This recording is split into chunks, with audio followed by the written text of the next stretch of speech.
Hello and welcome everyone to NEET pages series at Learnohub. मैं हूं अद्रिज और मेरे साथ आप पढ़े हो physics for NEET only at learnohub.com, जहां पे आपको मिलते हैं फिजिक्स, केमिस्ट्री, बायो के सारे लेक्चर्स, सारे वीडियोस बिल्कुल फ्री।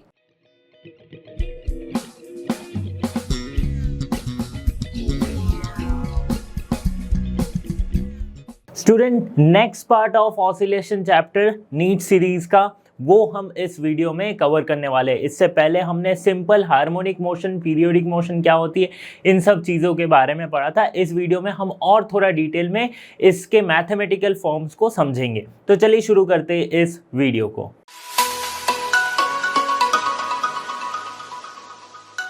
तो कोई भी ऑब्जेक्ट सिंपल हार्मोनिक मोशन में है, या फिर मैं कह रहा हूं कि वो सिंपल हार्मोनिक मोशन कर रही है, SHM कर रही है, वाइब्रेशन हो रही है, तो हम कैसे उसे प्रूव कर सकते? तो इसके लिए ना 5 स्टेप है जिसके अकॉर्डिंग हम उसे प्रूव भी कर सकते हैं, साथ ही साथ उसकी टाइम पीरियड को भी कैलकुलेट कर सकते हैं। तो 5 स्टेप्स क्या क्या है देखते हैं।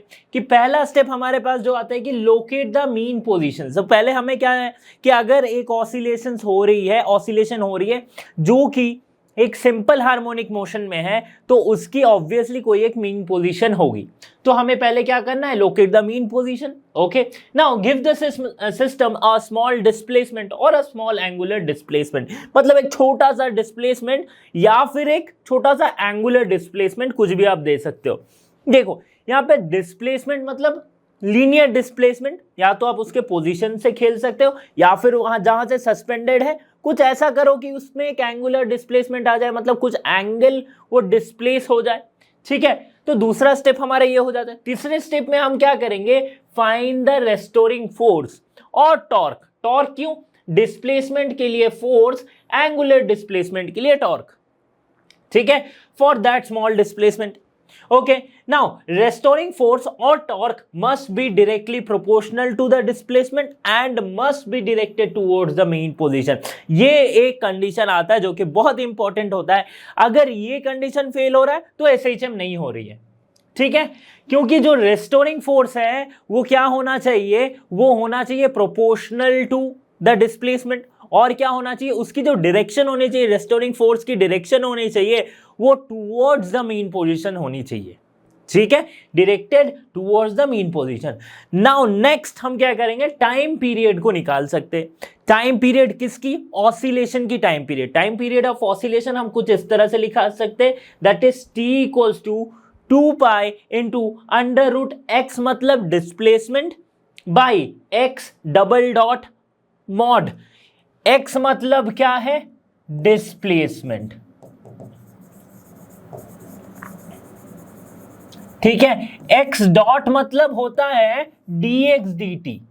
ठीक है, इसे हम डॉट लिखते हैं या फिर कहीं कहीं पे x डैश लिखा जाता है।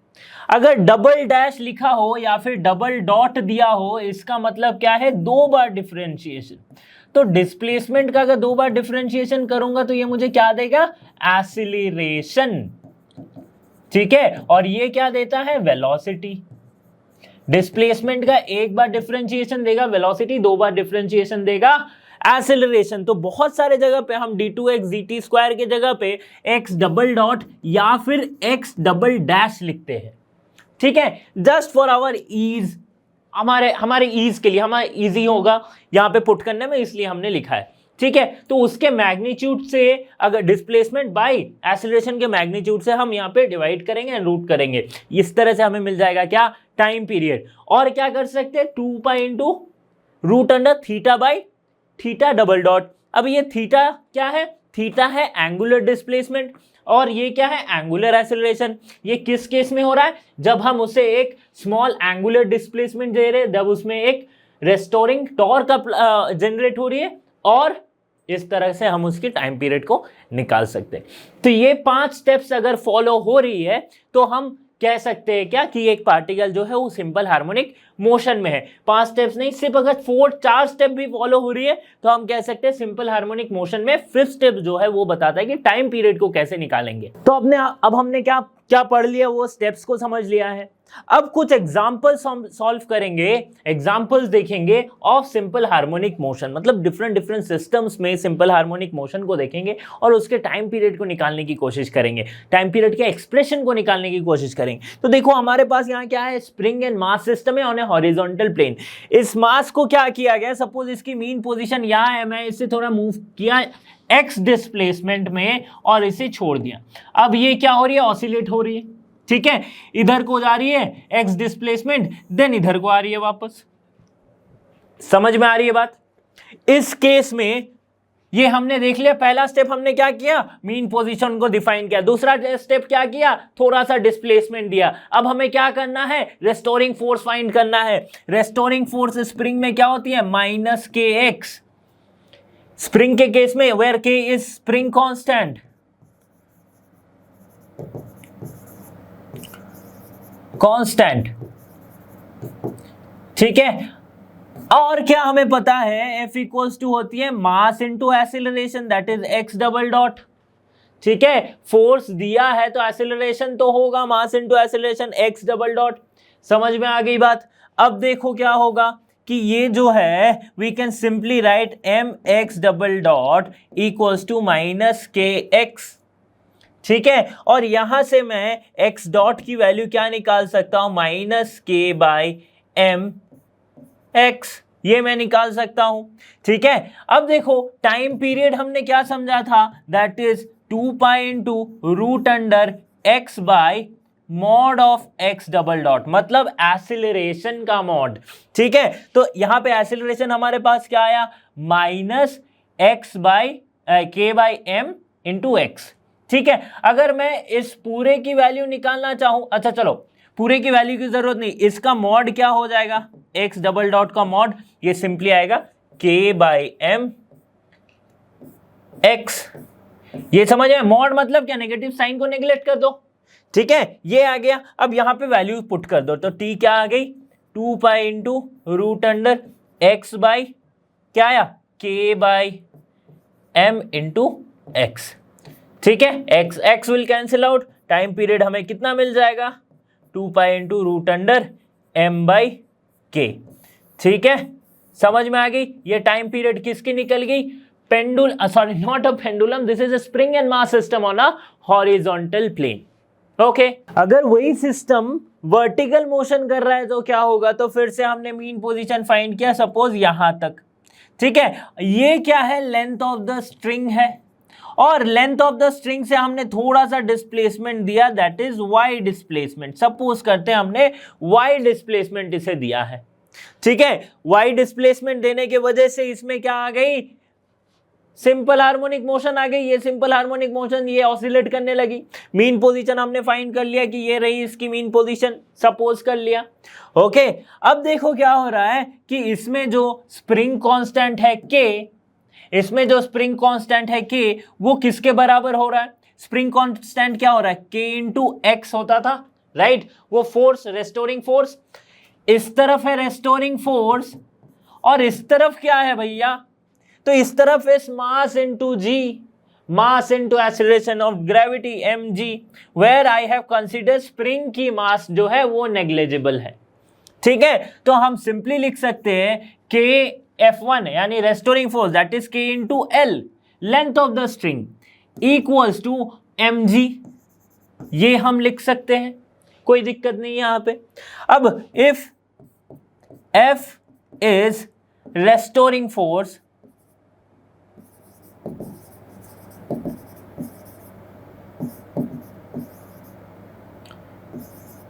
तो ये कब था, इक्विलिब्रियम के केस में था ऐसा, ठीक है। K l equals to m g, जब ये इक्विलिब्रियम पे पोजीशन पे था तब ऐसा हो रहा था। बट अब जब हमने इसे थोड़ा सा डिस्प्लेसमेंट दे दिया तो फोर्स क्या हो जाएगी, रेस्टोरिंग फोर्स क्या हो जाएगी, ये ऊपर की ओर जाएगी, और यहां पे एक डिस्प्लेसमेंट अगर मैं दिया तो रेस्टोरिंग फोर्स हमेशा ऑपोजिट काम कर रही है, ठीक है, directed towards the mean position. तो डिस्टेंस, अब देखो क्या हो जाएगा, जो फोर्स है के, एल के जगह पे डिस्प्लेसमेंट क्या होगा, एल प्लस वाई, ठीक है, साथ ही साथ एक mg है नीचे की तरफ, उसके ऑपोजिट रेस्टोरिंग फोर्स काम कर रहा है, so we can simply neglect minus mg। ये करेंगे तो हमें एक फोर्स का इक्वेशन मिल गया। ठीक है, क्या किया यहाँ पे, न्यूटन्स लॉ अप्लाई किया है, जैसे हम न्यूटन्स लॉज ऑफ मोशन में करते थे फ्री बॉडी डायग्राम ड्रॉ करते वक्त, वही तो किया है। अब सॉल्व करो इसको, क्या आएगा, KL plus KY minus mg। KL की वैल्यू हम यहां से लिख सकते हैं, that is mg plus KY minus mg, plus mg minus mg will cancel out, restoring force will become KY, restoring force will become KY जब ये oscillation हो रहा है। ठीक है, और हम क्या जानते हैं, रेस्टोरिंग फोर्स अगर KY हो गई तो फोर्स इक्वल्स टू क्या होती है, रेस्टोरिंग फोर्स ही, या फिर फोर्स क्या होती है, मास इनटू एक्सीलरेशन, सिंपली यार मास इनटू एक्सीलरेशन। तो यहां से हम KY equals to mass into acceleration y double dash double dot, that is acceleration, right. अब देखो y डबल डॉट क्या आ गया, K/m/y। ठीक है, टाइम पीरियड को हम कैसे लिख सकते थे, 2 pi into root under y double dot का मॉड। ठीक है, so 2 pi into root under y double dot क्या आ गया, K/m into y will cancel out, तो टाइम पीरियड हमें मिल जाएगा 2 pi into root under m/k, just like the previous one. ठीक है, m/k आ गया हमारे पास, समझ में आ गई बात। बात करते हैं कपल्ड स्प्रिंग सिस्टम की। कपल मतलब कपल, देखो क्या है, दो स्प्रिंग्स हमने ऐसे लगाए हैं, एक की स्प्रिंग कांस्टेंट है K1, एक की स्प्रिंग कांस्टेंट है K2, जिसके साथ लगी है एक मास m। दोनों अलग अलग टाइप के स्प्रिंग्स हैं। अब इस मास को मैं थोड़ा सा डिस्प्लेस किया, कहां, इस तरफ, और डिस्प्लेसमेंट दिया इसमें y। ठीक है, अब देखो चूंकि दोनों अलग अलग स्प्रिंग है, तो इस केस में क्या होगा, इस पे भी उतनी फोर्स लग रही है, इस पे भी उतनी फोर्स लगी, क्योंकि एक सीरीज में है, बट इसकी जो डिस्प्लेसमेंट होगी वो कम या ज्यादा हो सकती है। For the same force K1 की डिस्प्लेसमेंट कुछ और हो सकती है, K2 की डिस्प्लेसमेंट कुछ और हो सकती है। तो सपोज करते K1 में, K1 वाली जो स्प्रिंग है उसकी डिस्प्लेसमेंट है y1, K2 वाली जो स्प्रिंग है उसकी डिस्प्लेसमेंट है y2। So y equals to जो टोटल डिस्प्लेसमेंट है वो y1 प्लस y2 हम लिख सकते हैं।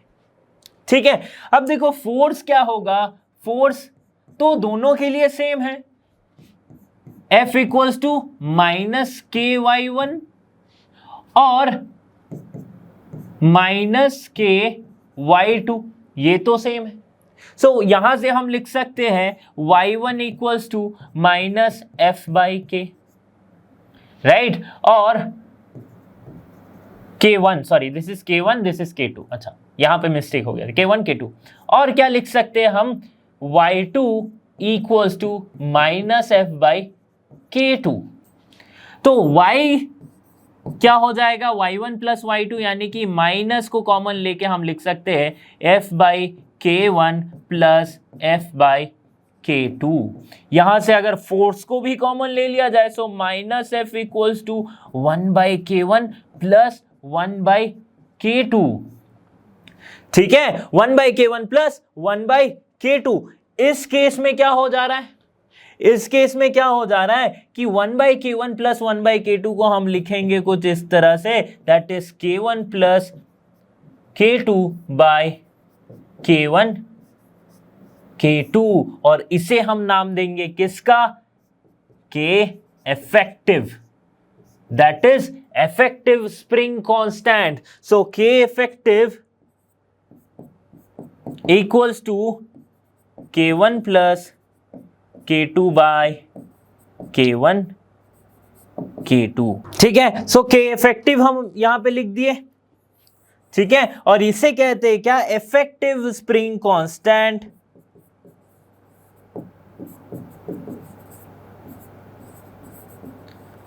Spring constant. ठीक है, और ऐसा कब हो रहा है, K1 प्लस K2/K1 K2, यानी कि 1/K1 प्लस 1/K2। ठीक है, ऐसा कब हो रहा है, सॉरी ऐसा कब हो रहा है? जब ये सीरीज कनेक्शन में है, मतलब दो स्प्रिंग्स को सीरीज में जोड़ा गया है। ठीक है, समझ में आ रही बात? तो इस केस में टाइम पीरियड क्या आ जाएगी? t equals to 2 into root under m by k effective. ठीक है, अगर ऐसा पैरेलल के केस में हो तो मतलब दो स्प्रिंग्स हैं, एक की स्प्रिंग कांस्टेंट है K1, एक की स्प्रिंग कांस्टेंट है K2, और यहां पे है मास m जिसे मैंने थोड़ा सा डिस्प्लेस किया है y। अब क्या होगा? तो इसके केस में क्या हुआ कि दोनों में जो फोर्स है वो क्या हो रही है? डिवाइड हो रही है। अगर मैं यहां पे F फोर्स लगाया तो इस तरफ लग रही है क्या? F1, इस तरफ लग रही है F2 because of different spring constant, पर दोनों की डिस्प्लेसमेंट जो है वो y है। ठीक है, सो F क्या हो जा रही है? F1 प्लस F2, और ये F1 F2 क्या है? F1 क्या है? माइनस K1y, F2 क्या है? Minus K2y। F को हम कैसे लिख सकते हैं? F1 प्लस F2 यानी कि माइनस को कॉमन लेके K1 प्लस K2 हम लिख सकते हैं। ठीक है, और इस केस में इसे हम कहते हैं K effective for parallel connection. और जब पैरेलली दो स्प्रिंग्स को लगाया जाए तो पैरेलल केस में स्प्रिंग कांस्टेंट ऐड होंगे, सीरीज के केस में स्प्रिंग कांस्टेंट क्या होगा? उसके रेसिप्रोकल होके ऐड होंगे। ठीक है, उसका रेसिप्रोकल होके वो एडिशन होगा। समझ में आ रही बात? So this is K effective for parallel and that was K effective for what? Series connection. इस केस में जो टाइम पीरियड आएगी t, that will be 2 into root under m by K effective for parallel, मतलब m by K1 plus K2।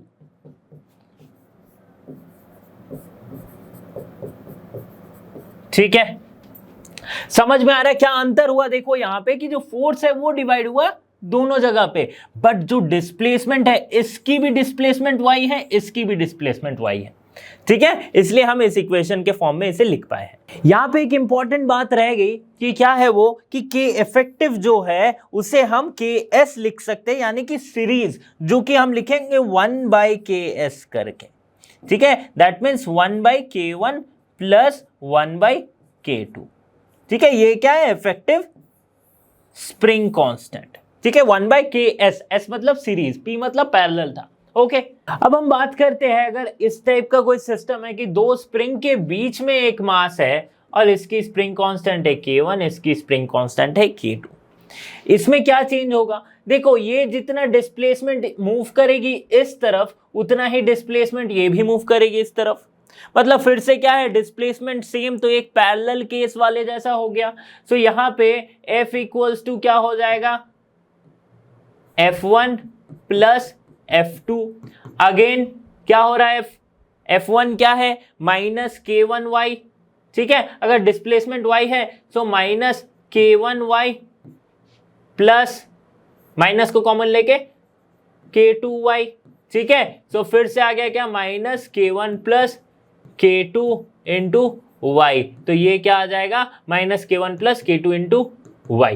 Okay, अब इस case में time period just like the previous one, जैसे कि पैरेलल के केस में हो रहा था, क्या हो रहा था? 2 pi into root under m by K1 plus K2। ठीक है, समझ में आ गई बात? बिल्कुल क्लियर हो गया कि क्या हो रहा है? ये भी पैरेलल केस के सिमिलर हो जाएगा। बात करते हैं अब एक सिंपल पेंडुलम की। स्प्रिंग का केस हमने समझा, अब हमारे सामने क्या है? एक सिंपल पेंडुलम। ठीक है, फॉर एग्जाम्पल जैसे कि इस इमेज में बना हुआ है कि इतनी सी मैंने कि मान लो कि मैंने यहाँ पे एक स्प्रिंग को एक थ्रेड को इस तरह से लिया है और इसकी जो बॉब है इसे हमने कंसीडर किया है कि इसकी मास है स्मॉल m, और थ्रेड की जो लेंथ है इसे हमने कंसीडर किया है सपोज l। अब मैं क्या करूंगा? इसे ऑसिलेट होने के लिए छोड़ूंगा। कैसे? कि इसके मीन पोजीशन से मैं डिस्प्लेसमेंट दिया ये और ऐसे छोड़ दिया। ठीक है, तो ये ऑसिलेट हो रही है, मूव कर रही है, सिंपल हार्मोनिक मोशन हो रहा है, और हर एक पॉइंट पे क्या हो रहा है? इसकी फोर्स है, अगर ये इस तरफ है, ठीक है, रेस्टोरिंग फोर्स का क्या मतलब है कि जिस तरफ रिस्टोर होना चाहेगी। मैं यहाँ पे अगर छोड़ दूं इसे तो ये वापस से मीन पोजीशन को आना चाहेगी, इधर जाएगी तो मीन पोजीशन को आना चाहेगी। ठीक है, मतलब रेस्टोरिंग फोर्स क्या हो रही है, directed towards the mean position हो रहा है। ठीक है, लेकिन यहां पे अगर मैं एक पेंडुलम को लटका रखा हूं तो उसकी लग रही है क्या, mg। ठीक है, और ये तो इसकी लेंथ है, और हमने क्या कंसीडर किया, एक छोटा सा डिस्प्लेसमेंट दिया है थीटा। ठीक है, अब देखो यहां पे जो फोर्स लगेगी वो ये mg के कंपोनेंट फोर्स किस तरफ लग रही है, इस तरफ लग रही है फोर्स। ठीक है, रेस्टोरिंग फोर्स, और इस तरफ हमारे पास क्या है, अगर ये थीटा एंगल है सो दिस इज थीटा, तो ये हमारा mg cos थीटा वाला कंपोनेंट आ जाएगा इधर। कौन सा वाला कंपोनेंट, अच्छा इसे लिखूं कैसे, मैं यहां पे लिखता हूं, चलो mg cos थीटा वाला कंपोनेंट आ जाएगा इधर, और इस तरफ क्या आएगा, mg साइन थीटा वाला कंपोनेंट आ जाएगा। सो हम यहां से क्या लिख सकते हैं, F इक्वल्स टू, मतलब जो रेस्टोरिंग फोर्स आई है वो किसके बराबर होगी, F equals to mg sine theta के बराबर। ठीक है, इसका मैग्नीट्यूड मैं लिख रहा हूं, ठीक है, रेस्टोरिंग फोर्स का मैग्नीट्यूड लिख रहा हूं mg साइन थीटा के बराबर। तो यहां से हम गौर से देख सकते हैं कि ये जो फोर्स है ये डायरेक्टली प्रोपोर्शनल हो रही है किसके, साइन थीटा के, नॉट थीटा, मतलब डायरेक्टली प्रोपोर्शनल टू थीटा नहीं हो रही है। तो क्या ये सिंपल हार्मोनिक मोशन होगा, सिंपल हार्मोनिक मोशन में हमने क्या समझा था, हमने सिंपल हार्मोनिक मोशन में हमने ये समझा था कि फोर्स जो है that is directly proportional to displacement. Displacement क्या था, एंगुलर डिस्प्लेसमेंट थीटा, पर सिर्फ थीटा से प्रोपोर्शनल नहीं हो रही, साइन थीटा से प्रोपोर्शनल हो रही है। ठीक है, अच्छा इसकी माइनस भी अगर आप कंसीडर करते हो, माइनस कंसीडर करने से क्या आएगा, माइनस कंसीडर करने से क्या आएगा कि हम इसके डायरेक्शन को बता रहे हैं। ठीक है, चलो माइनस भी कंसीडर कर ही लेते। ओके, अब देखो साइन थीटा के प्रोपोर्शनल हो रही है, लेकिन हम यहां पे एक कंसीडरेशन करते हैं। वो कंसीडरेशन क्या है कि हम जो डिस्प्लेसमेंट दिए हैं theta that is very very small. So for a very very small angle sine theta is similar to theta, और sine theta is equals to theta. For a very small angle sine theta की जो value होगी theta के value के बराबर होगी। Okay, तो इसीलिए हम फोर्स को directly proportional to sine theta लिख सकते हैं। ठीक है, सो फोर्स क्या होती है, मास इनटू एक्सीलरेशन। सो मास इनटू एक्सीलरेशन यानी कि my डबल डॉट, ये क्या हो जाएगा, फोर्स। अच्छा y क्या है, कौन सी डिस्प्लेसमेंट है, y मतलब डिस्प्लेसमेंट हम जानते हैं, बट यहां पे डिस्प्लेसमेंट क्या है, तो ये जो मीन पोजीशन से ये पाथ मूव किया, दिस इज y। और for a very small displacement theta, इस आर्क लेंथ को हम एक छोटा सा लाइन मान सकते हैं। For that we can write y equals to theta into l। Geometry में पढ़े हैं ये बचपन में, राइट, जब इतने से, ठीक है, y equals to theta into l, ये हम लिख सकते हैं। सो यहां पे देखो, ये तो हमने समझ लिया डिस्प्लेसमेंट क्या है। अब देखो उसी का double differentiation that is the acceleration, m into y double dot equals to क्या हम लिखेंगे, minus mg sine theta, but sine theta को हमने कंसीडर किया है theta for a very small angle, so we can write simply minus mg theta. So m will cancel out, we will get y double dot equals to g theta, और हमें क्या पता है, y equals to theta l। ठीक है, ये पता है, तो टाइम पीरियड यहां से निकल जाएगा, क्या होती है 2 pi into root under y by y double dot.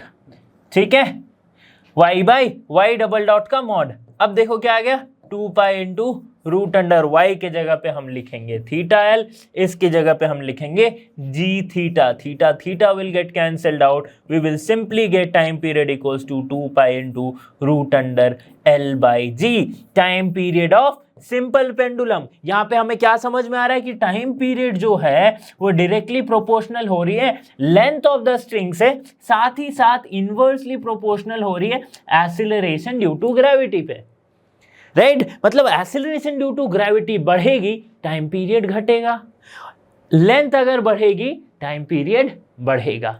ठीक है, तो इस तरह से हम किसी भी सिंपल पेंडुलम के टाइम पीरियड को मॉडिफाई कर सकते हैं। ओके, समझ में आ गई बात। अब एक आती है हमारे दिमाग में seconds pendulum. Seconds pendulum, seconds pendulum क्या कहता है कि एक ऐसा सिंपल पेंडुलम जिसकी टाइम पीरियड है 2 second, exactly 2 second time period है। तो हम कैसे निकाल सकते हैं? देखो टाइम पीरियड की जगह पे अगर मैं 2 पुट करूं, देखो यहां पे मैं सिंपल सेकेंड्स पेंडुलम का कैलकुलेशन करके दिखाता हूं।